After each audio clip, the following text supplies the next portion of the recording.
All right, Christopher, are you ready for your latest burning question? Brockman's burning questions. That's a five. Very good. So you are ranking all NFL teams 32 up to 1. You did 32 to 26 yesterday. Now you're doing 25 to 20. 25 to 21, Rich. 25 to 21. 5 a day, all the way up until Toe Meets Ball next Thursday, a week from today. Christopher, you have the floor. All right, Rich. Pay close attention during this 5 because... The Jets are in it? Yes. Okay. All right, number 25, the Washington Commanders. My burning question for these guys is, it's pretty simple. How soon will Riverboat Ron turn to Sam Howell? That's it. You could say, how will Carson Wentz fare in potentially his last foray as a starting quarterback in the NFL? I assume that he's going to fail. I mean, that's sad. Wow. It's very super pessimistic. Damn. But he's 0 for his last 2. You know what I mean? Since he had an MVP-type season before blowing out his knee out here in Los Angeles, and now he's 0 for 2. So how soon will Ron turn to Sam Howell? Because it's going to happen. Carson Wentz back in the NFC East. Carson Wentz, after the Indianapolis Colts told him, thanks for the memories. One and done him after they traded for him from Philadelphia. Man, Chase Young not being able to start the season healthy is absolutely crushing for that team.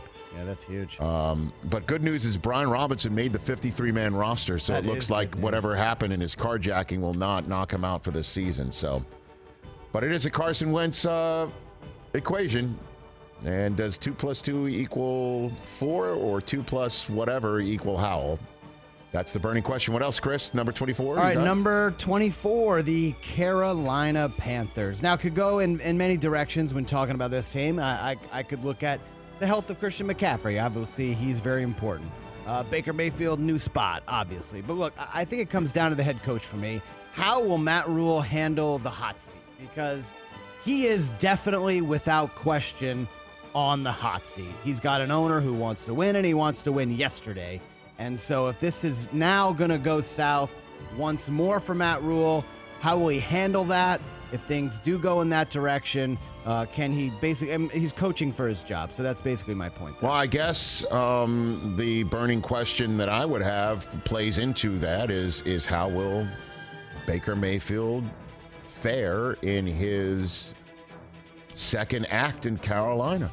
And will he perform so well there that's going to be his team moving forward? Is Carolina going to be his future home because he performs so well this year? But to me, the most burning question for that team, and again, it does play into how hot Matt Rule's seat could be, does Christian McCaffrey stay healthy? Can he stay healthy? Will he stay healthy? That's the question.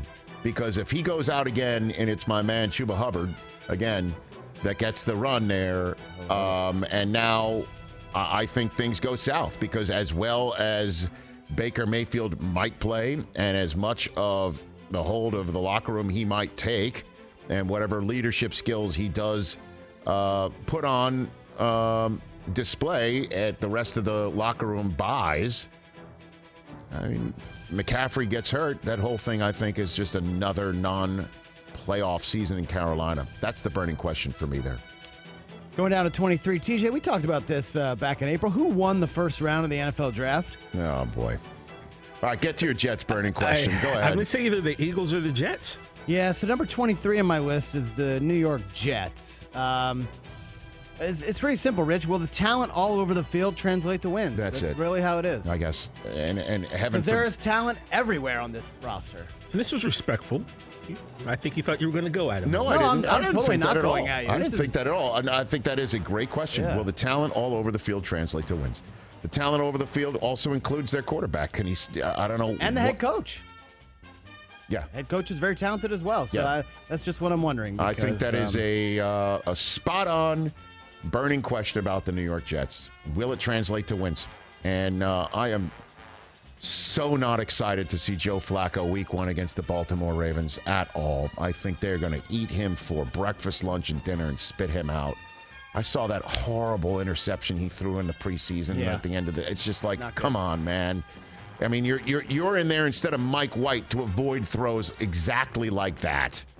You're supposed to be the vet who throws it away, but maybe it's just a preseason game, and I'll chalk it up to that. What's your next burning question? Next is not too far off in this division, Rich. The New England Patriots at 22, and it's very simple. We've been talking about it for months and months with everyone who comes on. It's just, will this offense be able to score about 24 points a game to give the defense a chance? Are they going to be able to just put some points on the board? Because the defense should be, again, at the upper half of the league, and it's just, can the offense keep pace? My question for you is 22, huh? You think the Patriots are that low on the list? I think when I just look at the roster and the new coaches and all everything that's kind of going on with them, I think 22 is about right. Damn, they have man. pretty long Super Bowl odds. I mean, they're down there 40-1, so it's not like Vegas thinks that they're among contenders. So I just think every team that I'm going to have ahead of them would beat them straight up in a game. Okay. Yeah. And number 21, I have the New Orleans Saints. We know Jameis is back. Chris Olave in the draft. Alvin Kamara. They've got weapons all over the place. But I'm looking at Michael Thomas. Is Michael Thomas, we haven't seen him in 2 years. Is he going to have the same chemistry with Jameis that he had with Drew Brees? I think that's going to be the key to kind of unlocking this offense. And if Jameis is going to be the long-term guy there, is he going to have a great season? Is he going to build off what he did to start last year before he got injured? He's going to need can't guard Mike. And so are they going to have that chemistry? I absolutely understand why you would want to focus on a player of Michael Thomas's caliber coming off of an injury and how his ability to return to form is a key for the team, which it absolutely is. And Jameis at the quarterback, he can have a much better season to have Michael Thomas can't guard Mike back. But for me, the burning question of the New Orleans Saints is, what does this team look like post Sean Payton? We've known one version of the New Orleans Saints since 2006. One version, and that's the one coached by Sean Payton, where he's just rolling dice and he is brash and he is leading his team from the offensive side of the ball on the field. And now you've got a coach who's a defensive-minded guy. I mean, Cam Jordan came on a couple weeks ago, and I asked what's the difference. He goes, well, when the defense wins a play in practice, we don't run it again. When I asked him what the difference is between Dennis Allen and Sean Payton. That's so funny. That's what he basically said. It's just like, okay, we can move on. It's opposed to run it again.